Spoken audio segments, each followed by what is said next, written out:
Imagine a time in the world where wind could be so scary and so frightening that you'd have to actually take some extreme measures to make sure that you and your family are safe from extreme wind.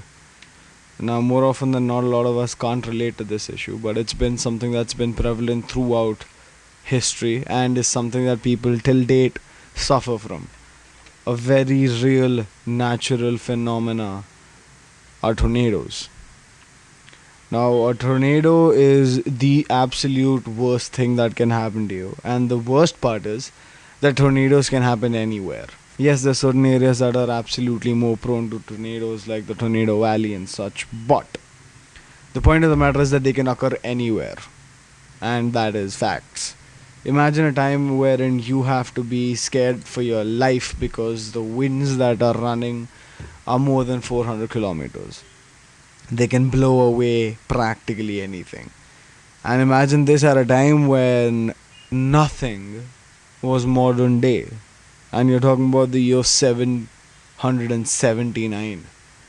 That's how early the very first ever tornado has been recorded.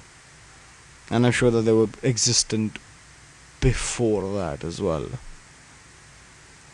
Where we draw the line is when you find out that people have to legit make bunkers in their basements to be safe from these, because they can hit a house and the only thing left thereafter is an entrance to the bunker, and that's it.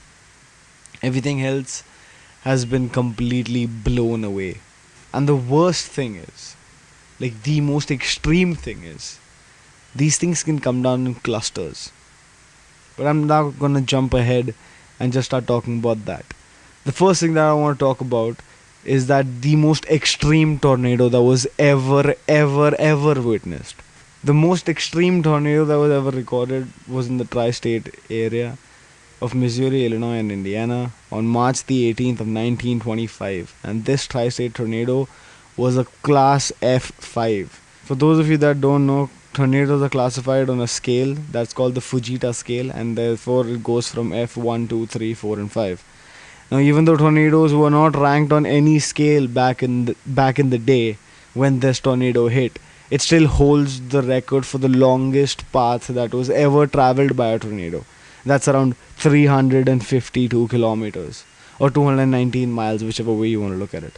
And the longest duration that it sustained itself for was 3.5 hours. Literally, in that moment, the world's fastest winds that were around 117 kilometers an hour around this tornado, which is just horrifying to think about.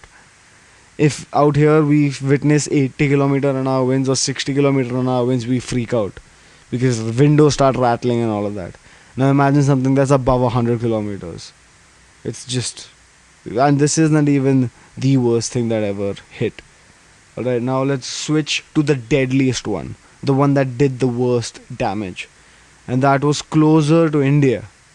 So this was the Daulatpur Saturia tornado, which hit Bangladesh in about on April 26th, 1989. Now this was a horrible natural phenomena that happened there. It was a disaster the likes of which had never been witnessed in Bangladesh before.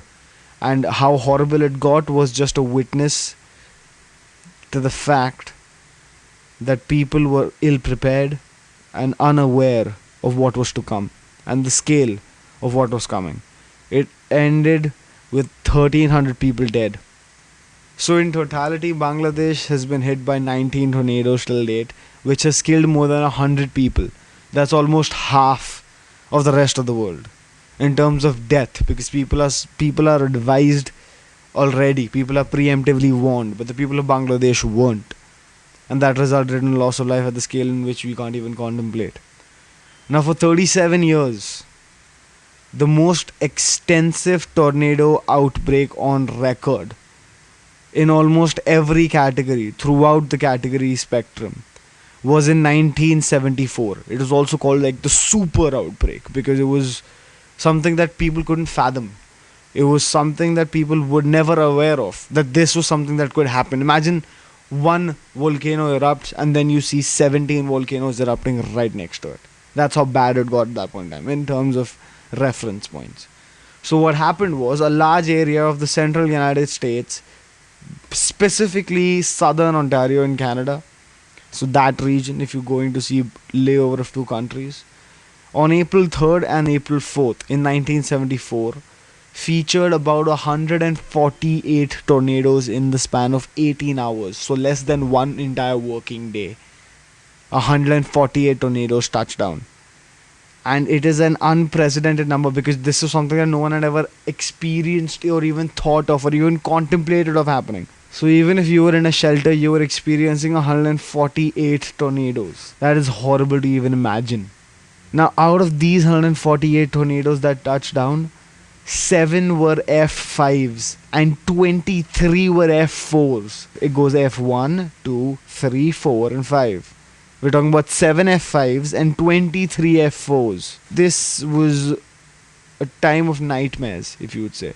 The gushing winds, the howling noises, plus everything and anything that was out exposed to the elements, either flown away or wrecked completely by debris that just flew into it.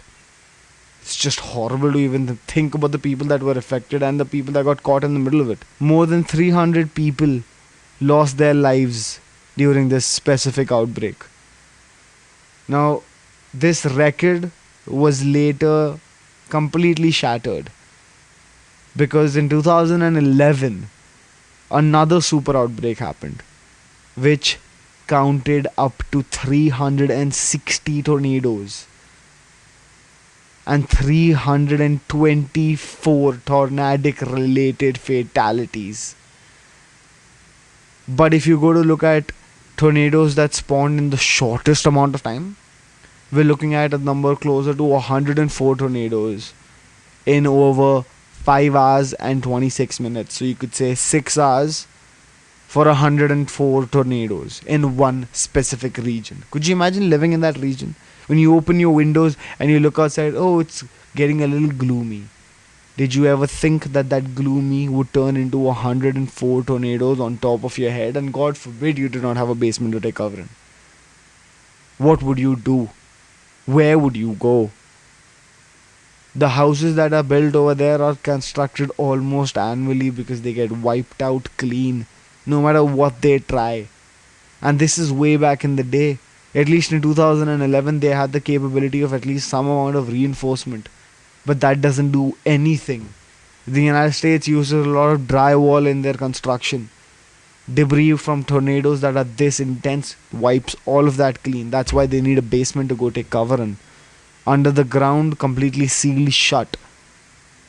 And usually after such tornadoes, first responders need to get there real quick in the scenario in which the escape hatches have been covered and are forced shut because of this debris. Another infamous case about one of the worst instances in which a tornado made a very huge impact would be the 1974 super outbreak again. So between April 3rd and the April the 4th, it spawned around 148 confirmed tornadoes across the northern eastern region of North America. It held the record for the most prolific tornado outbreak for many years prior to that, both in terms of overall tornadoes and in terms of how violent these tornadoes were, because most of them were F5s and F4s, as I previously told you. But the most significant part about this was that within 24 hours, it was more tornadoes on a single particular region than ever recorded before. And due to a secular trend in tornado reporting, 2011 and 1974 counts are not directly comparable. So you could say that less amount of tornadoes were reported back in the day because we did not have that much of extensive information that in terms of satellites. But back then, it was something that was straight out of a horror movie. It was something that you would never, ever, ever want to witness. Things like this affect people till date. People's houses are lost till date. And there are certain people who have no choice but to give it all up because their house was completely wrecked by a tornado and their insurance companies don't accept them anymore. Things like this happen a lot, and these natural disasters wipe out people clean. And just because we believe that this is something that does not affect us directly, we shouldn't care about it. But as I've said time and time again, that attitude will never get us anywhere. because something doesn't affect us directly for now, if we don't give a crap about it, if we don't want to be a part of the change that requires to benefit the people that are directly affected by it, then when it comes to us, the same attitude is going to be applied to us. And people like us on the other side of the equation will just do the same thing that we are doing, ignoring what is factual and just pretending to be sheep. We need to form our own opinions. The information you get on this podcast is not for you to be lured into believing a false sense of something. No, it's supposed to make you ask yourself questions. That's always been my thing. I asked myself a lot of these questions and I found a lot of this information, and I ask you to continue this information search. Continue this itch for how worse things can come or how worse things can get. If you are really interested in it, Lord knows you might come across some information that no one else has come across before. It's all about not being afraid to search for answers and not being afraid to admit the fact that you are thirsty for knowledge, that you want to seek answers when no one else would ever put their effort into that, because they would much rather be on social media scrolling through someone's post. There aren't many of us out there who would want to scratch an itch of a question that has been bothering us. There aren't many out there who would even begin to even think about a question that would bother you in the first place. So for those of you that are curious and for those of you that are listening, keep asking yourself questions, people. Never be satisfied with the answers that you're served on a silver platter, because that silver platter has been laid out for a reason. And as long as you don't find the facts for yourself, I reckon you don't believe any silver platter that's offered to you. Alright, I'll see you guys in the next one. Take care and peace.